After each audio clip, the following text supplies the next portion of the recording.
A very pleasant good morning, ladies and gentlemen.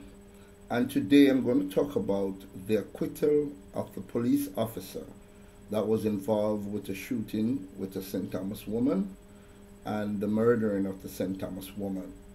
Today, ladies and gentlemen, we're going to take a look and let's see how best we can analyze this particular case, and also bearing in mind that we were not in the courthouse or the courtroom, and also we are not privy to all of the evidence that was gathered. So let's take a look now at the preface of the case. Police Corporal Dwayne Smart, who shot and killed a pregnant woman in St. Thomas in 2012, has been found not guilty of murder. A 7-member jury also found that Smart not guilty of wounding with intent in connection with the shooting of the dead woman's sister as she came to the defense of her sibling.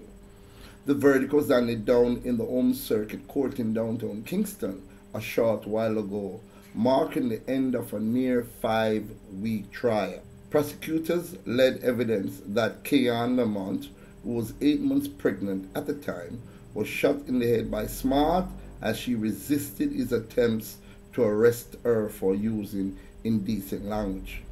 However, Smart, through his attorney Valerie Nita Robinson, argued that the police shooting was accidental.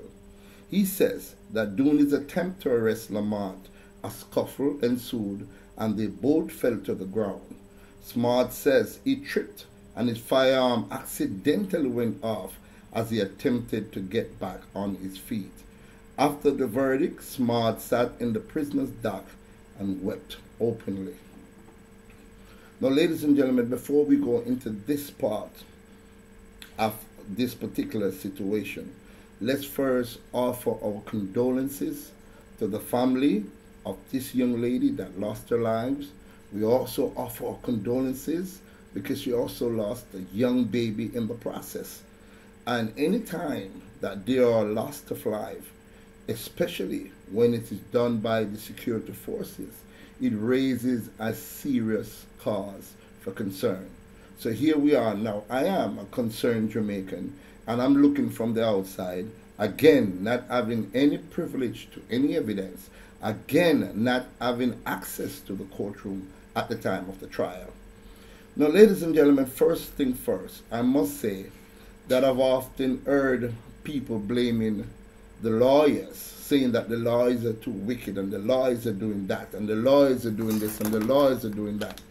First, I must commend all attorney at law because these lawyers get paid to do a job.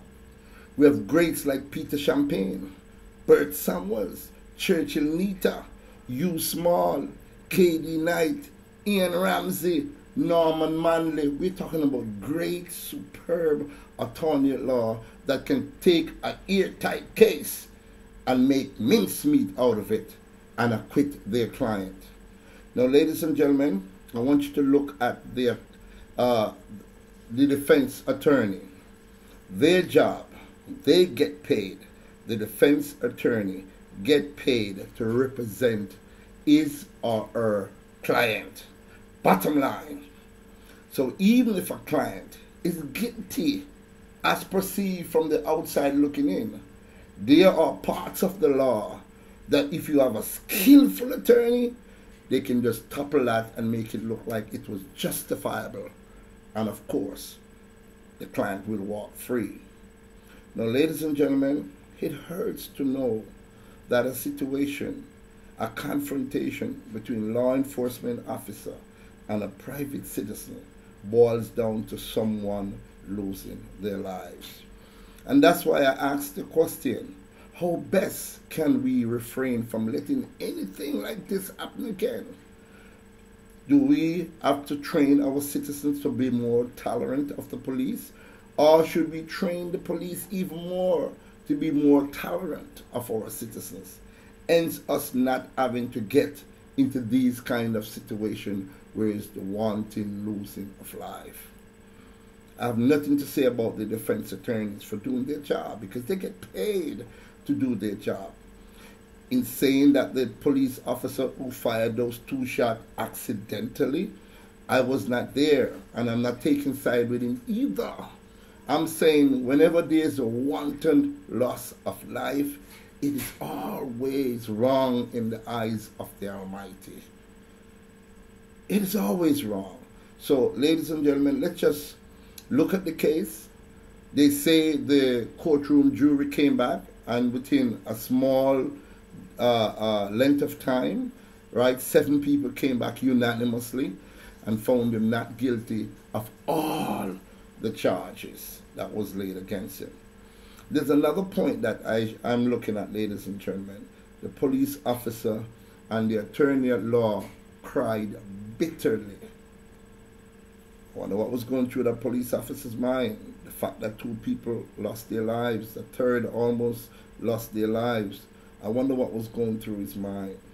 You know, I can also understand the attorney at law who did this case. I wonder what was going through her mind. Ladies and gentlemen, whether we want to believe it or not, we have lost a beautiful soul. A beautiful soul that no matter what, even if we sentence this policeman to life or the death penalty, that will not bring this beautiful soul back to us. So we're asking our Jamaican citizens to be more tolerant of the police. And we're asking the police to be more tolerant of our citizens. Remember, officer, that you're trained. You're trained when the average Jamaican citizen are not trained. We also need to look into jury selection. Are we selecting a set of jurors who understand the full crime of the law? Is the law being explained properly by the judge to these jurors in understanding what accidental killing or accidental death means? Do they really understand what transpired for it to be deemed accidental? So we need to take a look at the entire judiciary system.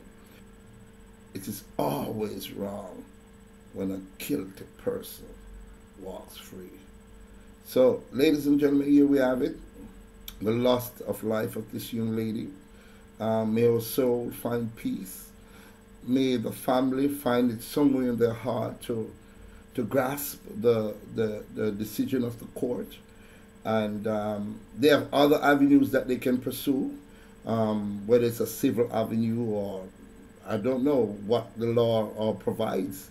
If there's any way that they can get anything else out of this case. So, ladies and gentlemen, thank you very much for watching. Again, it's a very sad case.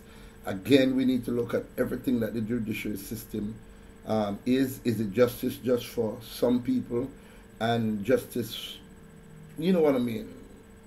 Level off the playing field and let everybody have justice and let justice be served. Thank you very much for watching. Have a wonderful day.